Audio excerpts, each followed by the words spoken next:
Opening the center for your king's bishop and queen, 1e4 immediately contests central space and prepares for rapid piece development.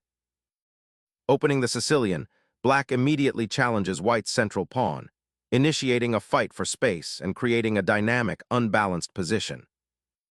This develops a knight, eyeing the center and preparing castling, while keeping options open for white's pawn structure.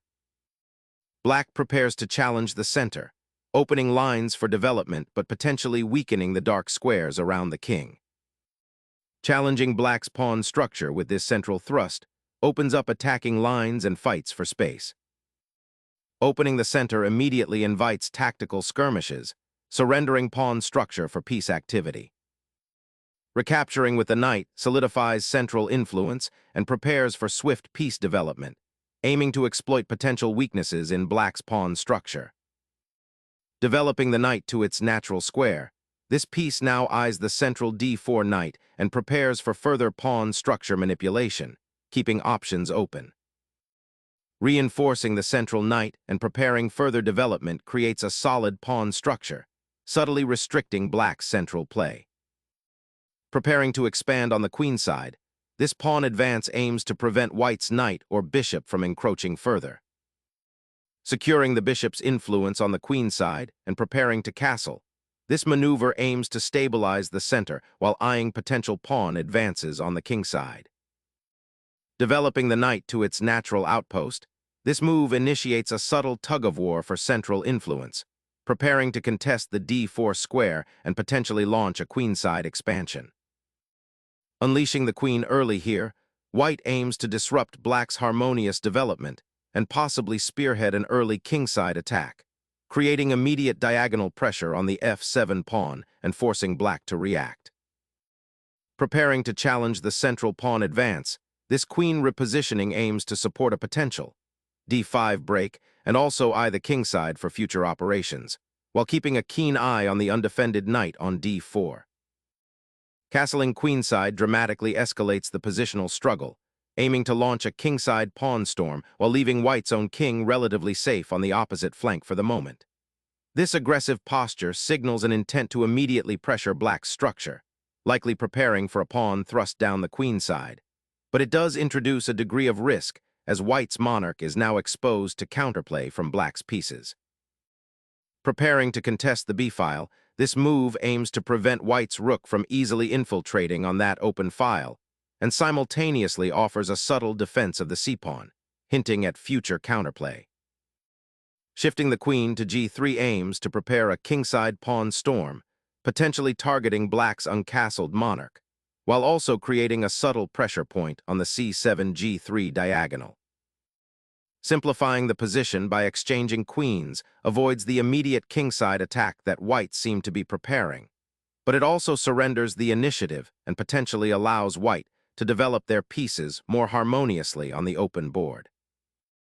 Opening the h-file presents a tactical gamble. While it liberates the rook, it also exposes the king's diagonal and creates potential weaknesses on the kingside should black's pieces find their way there. This transformation of the pawn structure fundamentally alters the game's character, shifting it towards a more open, dynamic struggle where precise coordination will be paramount. A bold gambit to disrupt white's queenless structure, aiming to exploit the awkward pawn configuration on the kingside, though it opens lines and demands precise calculation. Striking a blow at black's queenside pawn structure, this capture initiates a sequence that aims to exploit the resulting doubled pawns and potential weaknesses on the c-file. Opening the b-file for your rook now directly challenges the structural integrity of white's kingside pawns, creating a potential weakness for their monarch which is still somewhat exposed in the center. The bishop's sudden hop to a7 injects a sharp, provocative element, aiming to disrupt black's nascent queenside pawn structure and potentially seize control of the b8h2 diagonal.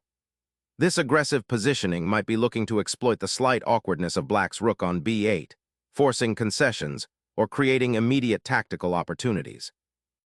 Reclaiming the initiative by repositioning the rook, this maneuver prepares to contest the semi-open b-file, simultaneously reinforcing the vulnerable b7 pawn and offering a potential avenue for counterplay down the queen side. Developing the bishop to the king's flank offers immediate support for any potential pawn advances or counterattacks on that side. And importantly, it prepares to contest the h-file should it open up.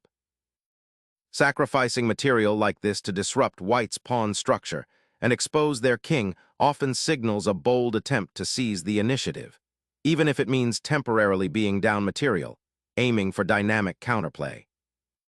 Clearing the central files is the main idea, and by exchanging the bishop for the knight, white hopes to achieve this, although it does create a slightly awkward pawn structure for black. The doubled c-pawns, while now on an open file, could become a long-term weakness if white can effectively pressure them.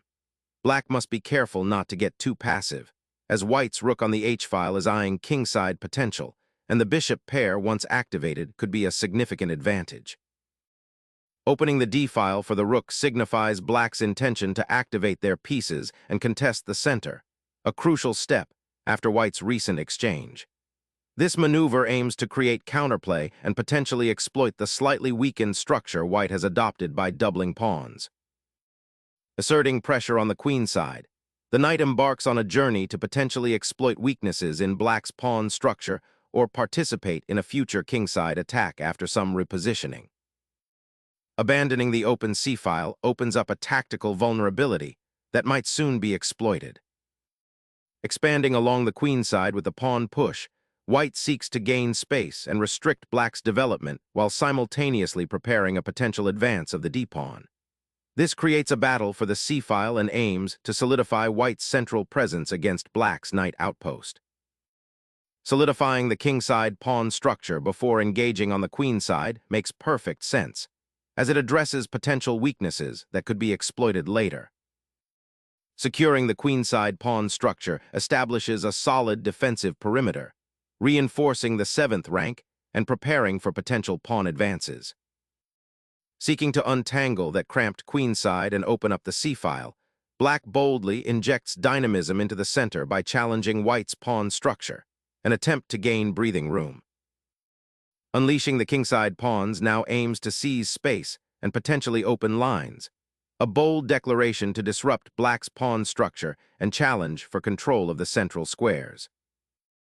Developing the bishop to d7 solidifies the pawn chain and prepares to challenge white's queenside control, aiming to eventually free black's position from this somewhat passive setup. Opening up lines for your rooks after a lengthy maneuvering phase, the knight's repositioning aims to disrupt black's pawn structure and seize initiative on the queenside. Developing the bishop to g7 completes black's minor piece coordination and aims to control the newly opened diagonal leading towards white's queenside.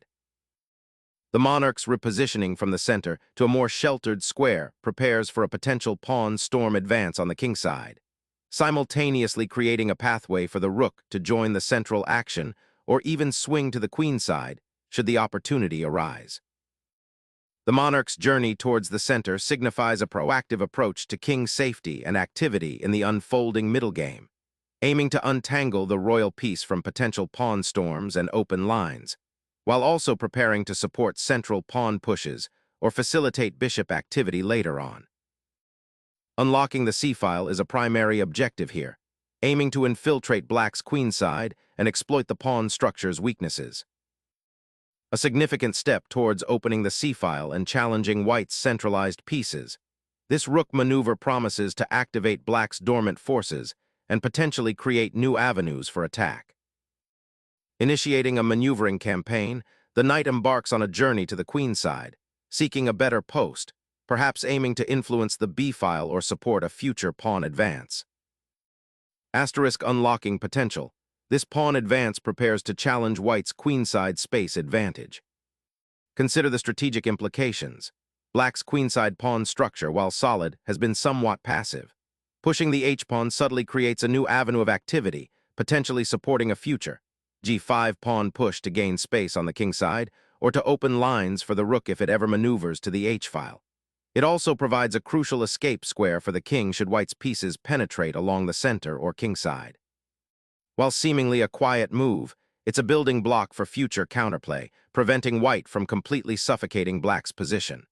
Think of it as planting a seed that may blossom into tactical opportunities or improved piece mobility down the line. It's a prophylactic maneuver, defending against potential threats while simultaneously looking for ways to improve black's own position. Positioning the rook on the third rank now aims to support a potential pawn push forward, while also preparing to contest control of the d-file should it open, adding a flexible attacking and defensive option. The rook's relocation to the open b-file marks a subtle repositioning, aiming to activate this piece and potentially challenge white's control over central files. Observe how black is trying to untangle its pieces and create dynamic counterplay against white's somewhat uncoordinated structure. This maneuver prepares for future central breakthroughs or flank attacks, but it also potentially leaves the rook exposed to tactics down the line. The dual rook lift is a promising maneuver, aiming to activate the rook from its passive position on the first rank and potentially challenge the open c-file or support a kingside advance. Repositioning the rook from the open file is a sound defensive maneuver, seeking to redeploy it to a more active diagonal or potentially support a queenside expansion, though it does concede some central influence for the moment. Initiating a pawn storm on the kingside with g4 aims to dislodge black's knights and create attacking avenues, potentially opening lines for white's rooks toward the king. Consolidating piece activity is paramount. The bishop now eyeballs the long diagonal, potentially disrupting white's pawn structure and preparing for future pawn pushes on the queenside to gain space. Reasserting control over the central squares, this knight hops back into the fray, aiming to disrupt black's developing harmony and perhaps prepare a push on the kingside. A subtle repositioning, this rook embarks on a flanking maneuver, aiming to pierce the queenside pawn structure and create new avenues of attack or defense. Initiating a central pawn push to reclaim space and activate the rook on the third rank. Pushing the g-pawn forward aggressively opens up lines for black's bishop and potentially creates weaknesses around their own king, a risky gambit for pawn structure in exchange for activity. This pawn push dramatically alters the kingside landscape, creating a potential shelter for the monarch, but also initiating a subtle pawn chain struggle that could lead to decisive pawn breaks or create weak squares. Aimed at disrupting white's pawn structure and potentially opening lines for the rook, this move strategically challenges the central outpost of the knight, seeking to create dynamic play and gain space on the queenside. Initiating the push on the h-file, white aims to pry open lines for the rook, potentially creating attacking chances against black's somewhat exposed king after the pawn advances. A quiet retreat, repositioning the bishop to a more secure, passive square, perhaps anticipating a future kingside pawn storm or seeking to avoid exchanges that could relieve white's positional pressure. Reactivating the rook on the central file aims to increase pressure along the open ranks and squares, potentially forcing concessions or creating tactical opportunities. The rook's redeployment to b8 now aims to support a potential pawn advance along the b-file, challenging white's control of that crucial open file and potentially opening lines for black's own pieces. Cracking open the center with this pawn thrust immediately challenges black's somewhat passive development, potentially unbalancing the position and creating dynamic pawn breaks that could lead to an advantage if black isn't careful to react precisely. Opening the center with this pawn thrust fundamentally alters the game's complexion, inviting both players to exploit the newly available lines and potentially exposing the kingside. Opening that e-file immediately offers a chance to disrupt black's pawn structure and potentially create an attacking avenue towards the king's defense, even if it appears to concede a temporary central pawn majority. Expanding down the queenside with this pawn thrust seeks to destabilize white's structure and potentially create queenside counterplay, a critical objective when black is facing a central pawn push. Unlocking the queenside by venturing the knight to b5 aims to exploit the exposed pawn and create potential threats on the c-file if the opportunity arises, while simultaneously pressuring black's cramped position. Pressuring the central pawn with the rook, black aims to undermine white's pawn chain and open lines for counterplay, but risks overextension. Prying open the center with the rook exchange liberates white's remaining rook to actively influence the d-file, creating immediate pressure on black's central pawn structure and opening avenues for potential piece infiltration. The king, finally liberated from its central confinement, now embarks on a perilous journey across the board, seeking safety amidst the exposed d-file and white's potential pawn storm. Securing the a4 square with this pawn solidifies white's queenside control, preventing black's knight from potentially hopping into a more active post and simultaneously clearing a path for the b-pawn's advance should the opportunity arise. Activating the king into the center is now a priority to contest the open files. Steering the knight towards the kingside, aiming to establish a powerful outpost on g4, seems to be the immediate intention, potentially disrupting black's developing kingside play and exploiting the weakened pawn structure. Finally, the rook from b8 redeploys, attempting to find a more active post on the queenside, perhaps aiming to support a queenside pawn push or to challenge the open c-file if it becomes available after further exchanges. Stepping that knight back to b5 is a strategic repositioning, aiming to block the d6 pawn's advance and potentially contest the now weakened c7 square, while also preparing for a potential knight outpost on d5 if the center opens further. Targeting the weak d pawn becomes a primary objective as the rooks have been exchanged, simplifying the board and highlighting structural imbalances. A curious maneuver, this knight retreat, seemingly abandoning the initiative on the queenside for a re-evaluation. White's king looks remarkably secure behind its pawn shield, while black's monarch, having embarked on a journey, might soon find itself exposed to a sudden kingside storm. The pawn structure on the queenside, though seemingly static, holds potential for dynamic breakthroughs, and white's choice to consolidate rather than press hints at a longer-term positional struggle. The rook on d8 now reestablishes a presence on the central file, aiming to contest white's control and potentially prepare a break for the king on the queenside if white's pieces become too passive. Unlocking the g7 bishop's potential becomes paramount as white considers repositioning it for activity, aiming to exploit the open lines that have developed. Shifting the bishop to c8 seems to be a defensive repositioning, aiming to connect the rooks and perhaps prepare for a future pawn advance on the queenside if white continues to overextend.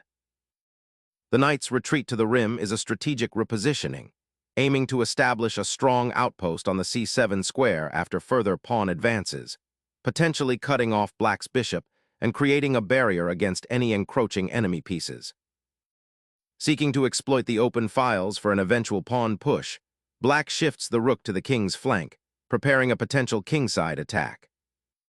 The bishop repositions, surveying the board and aiming to anchor the queenside pawns, potentially supporting a future advance or defending against encroaching enemy pieces. The bishop retreats to a more active diagonal, eyeing potential breaks and offering support to its rooks. The knight retreats, seemingly losing tempo, but effectively resetting its position to potentially participate in a queenside expansion or support an advance on the kingside, while preparing to contest the vital d4 square should black's bishop become more active. Pondering the bishop's new posting, the intent is likely to regroup and reinforce the kingside, perhaps preparing to redeploy the knight to a more active square, or to simply ensure the king remains secure against any potential infiltration on the d-file. The knight retreats, a temporary repositioning to avoid the immediate pressure on b5, perhaps eyeing a future sortie to c7 or d6 if circumstances allow. Black consolidates its bishop's influence, preparing to activate it more dynamically, potentially aiming for a central outpost once the position opens further, or using it as a defensive anchor against white's kingside pressure. A knight's bold leap to d6 aggressively eyeballs the c8 square, threatening to disrupt black's already compromised pawn structure and potentially fork the king and rook if black isn't careful. Capturing that bishop ignites a fascinating endgame dance, offering black a temporary material advantage, but opening up a crucial, albeit slightly exposed, central pawn for white to exploit. The knight's sudden dash to the 7th rank is a bold attempt to disrupt black's queenside ambitions. By menacing the b7 pawn, white seeks to force concessions, or at least tie down black's pieces, preventing them from achieving easy central control or pawn breaks.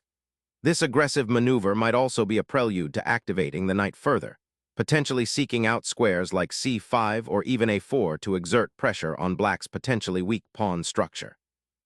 The immediate threat is clear. Black must address this knight's intrusion or risk losing material or positional advantage.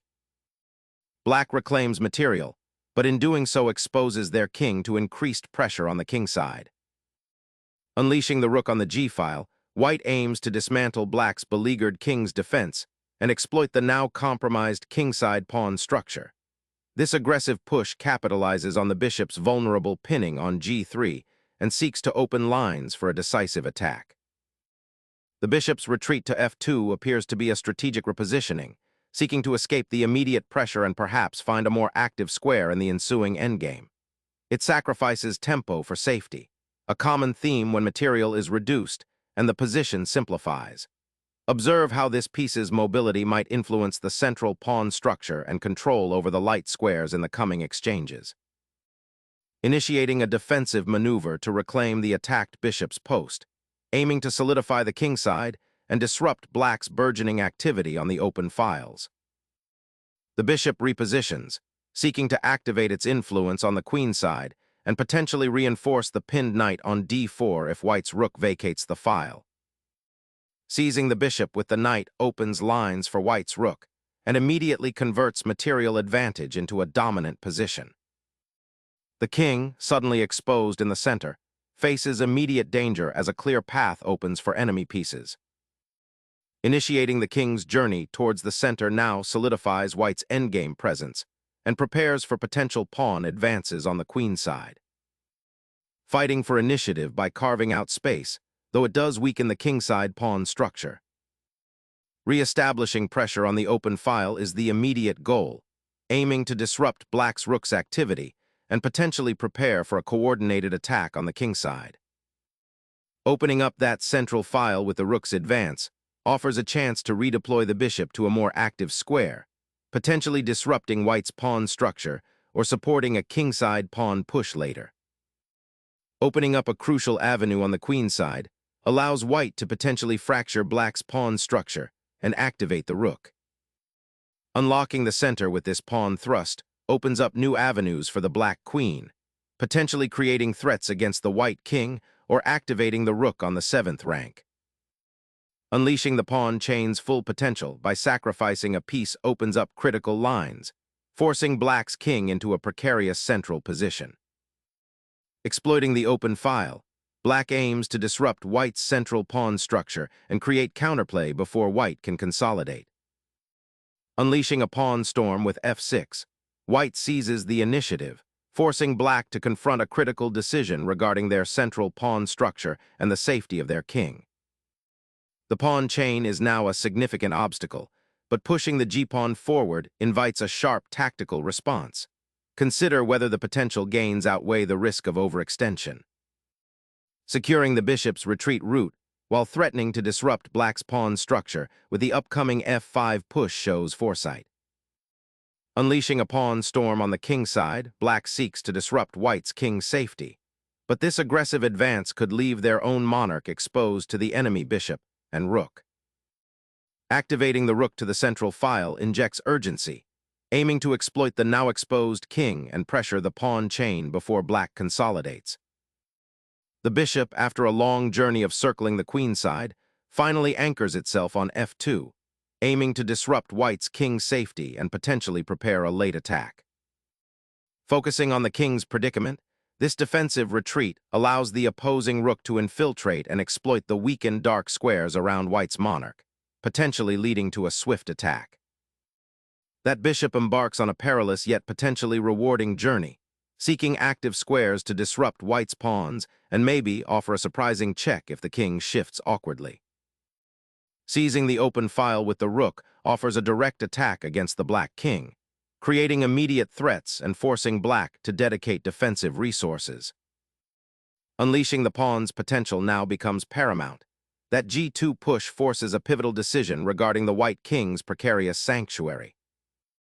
Executing a timely king hunt often precipitates decisive advantages. The monarch's flight to safety is now paramount, as the opposing rook, having completed its circuitous route, stands poised to deliver a final, decisive blow.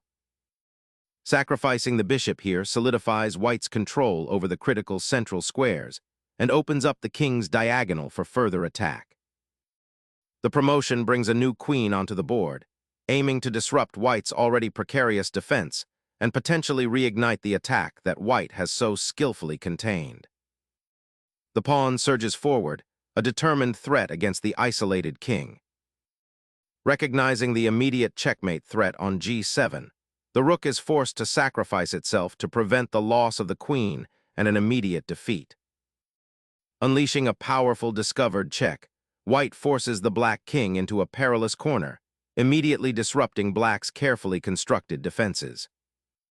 Attempting to escape the immediate mating net by tucking the queen into a corner offers a glimmer of hope, but the exposed king remains a significant liability under relentless pressure. The promotion of the pawn to a queen fundamentally alters the battlefield, introducing a powerful new attacking force and dramatically shifting the game's complexion from a positional struggle to a tactical showdown. Sensing the imminent queen promotion, black disrupts white's celebratory plans by forcing an immediate queen exchange or a check that might buy precious time. The king, finally unshackled from its protective pawn wall, ventures forth, seeking to join the fray and perhaps become a decisive attacking piece in this increasingly dynamic endgame. Unleashing a desperate check, black aims to disrupt white's coronation plans and potentially create some counterplay with the newly minted queen and supporting pawn. The king vacates the dangerous diagonal, seeking safety behind its advanced pawn shield, a prudent retreat after the pawn storm has subsided. The black bishop, having just delivered a check, now aims to disrupt white's already precarious king position by threatening to join the attack and create mating opportunities.